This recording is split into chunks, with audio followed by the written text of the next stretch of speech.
notamment en recrutant un graphologue, c'est-à-dire un spécialiste des écritures manuscrites. Il épluche tous les contrats d'assurance vie et son analyse est formelle. Plusieurs signatures sont fausses. D'après eux, ce ne seraient pas de véritables signatures d'Eric. Plusieurs assureurs portent donc plainte auprès de la police et cette fois, c'est un choc pour les policiers en charge de l'affaire. Pourquoi ?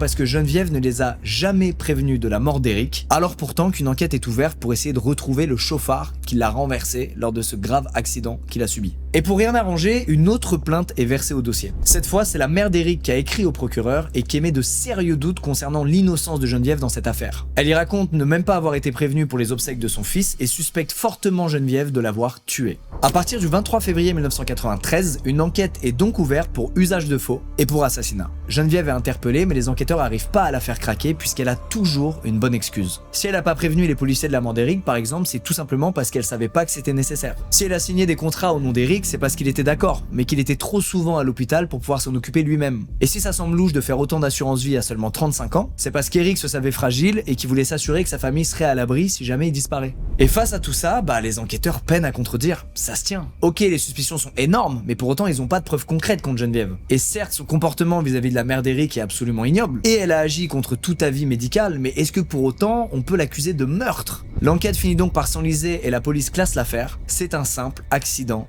de la route. Les assurances de leur côté, elles jouent le temps. Elles ont encore quelques années pour contredire Geneviève, 10 ans plus précisément, à l'issue desquelles elles se verront dans l'obligation de lui verser les fameux 10 millions de francs. Mais au printemps 1998, une nouvelle juge d'instruction est nommée dans la région et elle décide de rouvrir des vieux dossiers. Elle tombe sur celui d'Eric et en le feuilletant, elle sent qu'il y a forcément un truc à creuser, un truc à résoudre. 10 millions de francs, des contrats d'assurance vie, une mort étrange, des funérailles faites en secret, tout ça attire son attention. Du coup, l'enquête est rouverte et cette fois les policiers ont une excellente idée. Ils convoquent officiellement Geneviève, son ex-mari René et les jumeaux, mais tout le monde est au préalable mis sur écoute. Ils savent que cette convocation risque de délier des langues et qu'il y aura sûrement des conversations intéressantes à éplucher. Et c'est exactement ce qui va se passer. René, qui imagine pas être sur écoute, demande à Fabrice s'il a des nouvelles de son ami, celui qui avait provoqué l'accident de son beau-père. Parce que oui, entre-temps, René a renoué contact avec ses enfants et ils se sont même confiés à lui. Mais il a balancé personne, encore une fois, dans le seul but de protéger ses enfants à tout prix.